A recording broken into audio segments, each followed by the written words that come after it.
Velkommen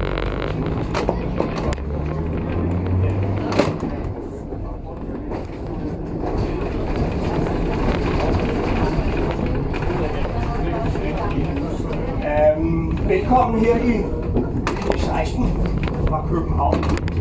Jeg skal ikke sige ret meget nu, men bare lige sige, at det er et pudsigt sted at have bysporvogne kører her midt ude i skoven eller på Folkebanen.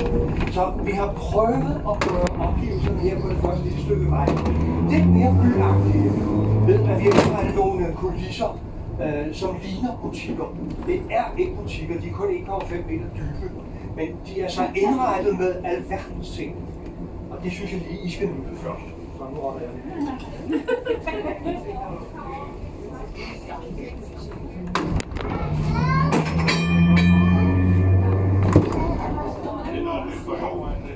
Nej, det er andre forklædte billetter. Folk lige nogle godt til derhjemme. Til gengæld har vi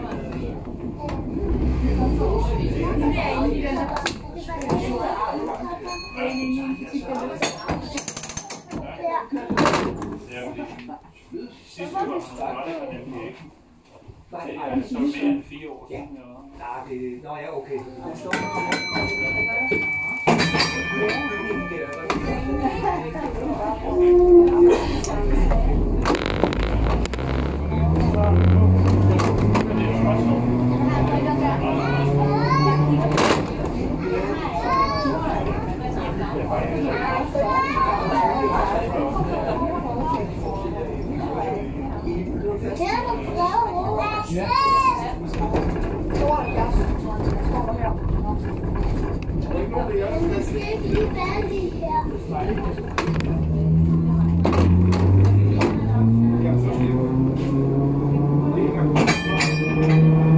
Jeg skal også lige fortælle jer lidt om den, vi sidder i her.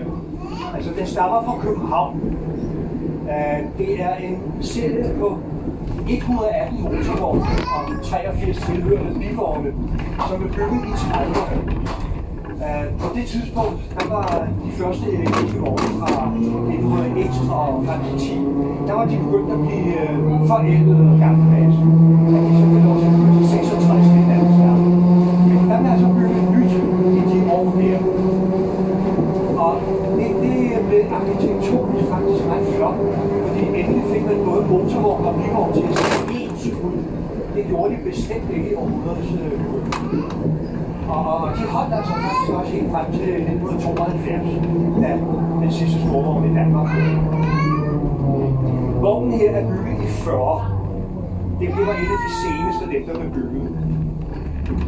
Vi holder ved et stopsted, der hedder Flemmingminde. Inde på perronen står der et lille hus, kan I se her. Et lille hus. Det er en ventesal. Den blev bygget til Vestre Kirkegårds Allé, da der kom hestesporvogn deroppe i 1893.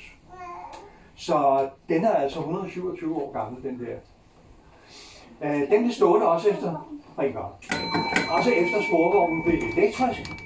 Da bussen så overtog, så begyndte den at køre ind på kirkegården. Så var der ikke nogen grund til, at det vente skulle stående ude ved hovedporten. Så har kirkegården brugt det som arbejdstur. Der går nogle rygter om, at de lavede et meget fint glat gulv ved hjælp af en gammel bagsten. Og så har vi altså fået en lille udstilling derinde, hvis I vil se, om den jernbane, der gik i en meget, meget kort periode i stedet her. Der findes ikke ret mange billeder fra den, fordi DSB brød sig ikke op, så de sørgede for, at den blev nedlagt efter 11 år.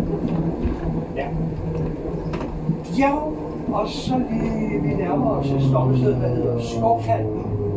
Og hvad det betyder, kan jeg jo næsten regne ud, at vi vil køre ind i skoven. Og her møder vi en anden af de vogne, der kører herude på strækningen i dag. En toetages vogn fra år 1900. Jeres billetter, de gælder altså til alt den kørsel, I har lyst til. Så skulle I finde på at tage vognen der, så er det helt okay. Jeg synes, I skal give jer selv en oplevelse.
Stoppestedet, vi kommer til nu, kalder vi for broen. Og det lyder lidt mystisk, men grunden er altså, at lige om 50 meter, der står der en bro. Og det er jo så altså fordi, at der har været en jernbane her på stedet. Og den her kørte, og der åbenbart skulle en vej over, så er der bygget en bro.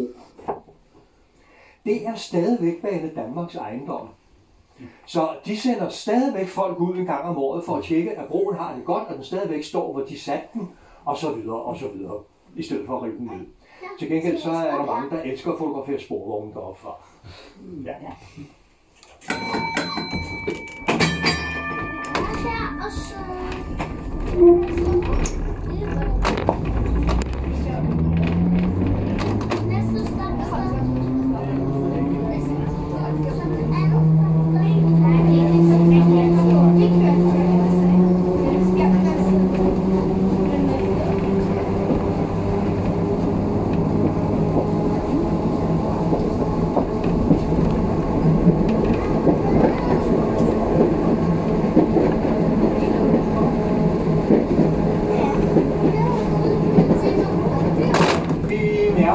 Endestationen Ejlerske. Vi kører til efter et kort ophold, der kører vi tilbage til museet. I er velkommen til at følge med. I er lige så velkommen til at hoppe af og gå en tur i skoven eller bare sidde og nyde det. Vi har en cafégård holdende inde i middagsbordet, hvor man kan købe forskellige ting, der på detaljer. Hvis I står af, så kan I gøre det trygt, fordi der kommer altså en sporvogn hver 10 minutter. Ja. Og der kører 3 forskellige vogne ude på strækningen. I er velkommen til at prøve dem alle 3.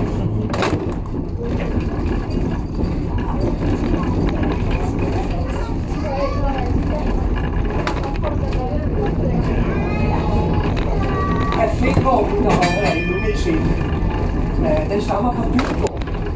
Og den er fuldstændig magen til den vogn, som det havde på prøve i slutningen af 57.